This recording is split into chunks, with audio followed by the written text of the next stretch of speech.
Hello everyone, welcome back to Legally Blind. Sorry if I look a bit weird today, but that's because I'm using a wide-angle lens instead of my usual lens.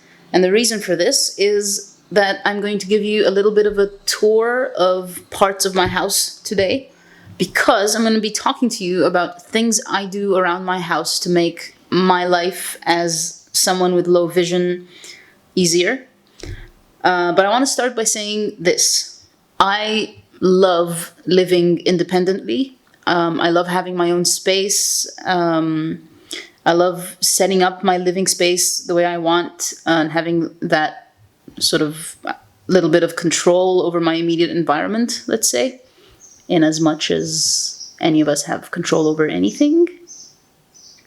Anyway, without getting philosophical, the point I'm trying to make is that it is completely possible for someone who has a disability to live independently.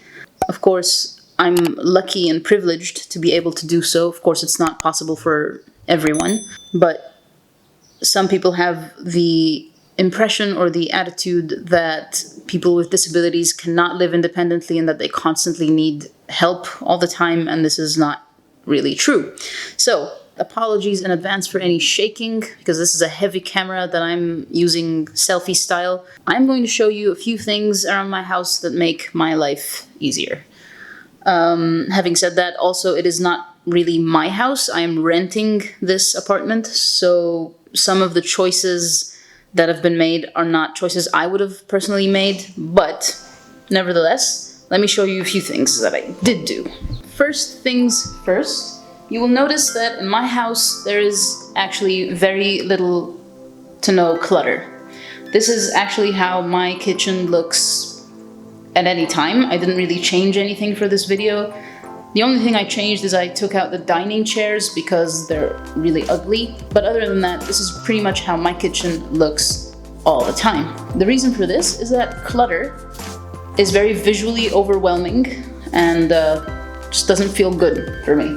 Another very important thing for someone who is visually impaired, even more importantly if they're completely blind, is that things have to have their place at all times. You can't keep changing the places of things because simply it is very difficult to look for things if you are visually impaired. So you don't want to be constantly looking for your stuff, which is why I have a pretty organized place. Not like obsessively organized, but organized enough. I have drawers that contain very specific things. One drawer for stationery, for example, another drawer for chargers and cables, etc., batteries, so on, and very little clutter, as you can see. In my house, you will not find a lot of clutter. You will just find adorable geriatric dogs and also adorable, smaller, fake dogs, and unfortunately, never-ending Cairo dust. Anyway, let's get back to the kitchen, where I'm gonna show you a few things I do that I actually didn't realize I was doing until someone else pointed it out to me and until I started thinking about this video, basically. I have very specific rules about where certain things go, and one of them might seem a little bit silly, but this here, this cute little rack is where I keep my mugs. And I discovered that I have to put the see-through mugs up here, the transparent glass ones up there, and the ceramic mugs on the bottom. And the reason for this is that if I switch this, I will absolutely smash these very frequently. I have a lot of trouble seeing transparent things on busy backgrounds, especially if the cup is empty and doesn't have like something dark in it. So if I know that this mug, this kind of mug, is always in the top row, and you see here, I didn't realize I do this, but I touch the peg first to know where it is before I put it down. If I know that the see-through mugs are up there, then I am much less likely to smash them. Yeah.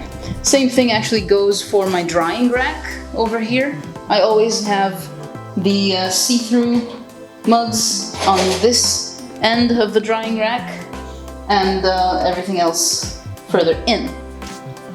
Because again, I'm much less likely to smash this or put something else on top of it if I know where it is at all times. Man, this camera's heavy. Ah. Whew. Another choice I've made in this apartment is I chose this see-through glass boiler because simply it is actually much easier for me to see when it needs to be cleaned if it is see-through.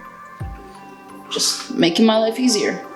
But I definitely would not have chosen the busy granite countertops. I would have gone for like plain black or plain white because this busy background is very difficult to see dirt on.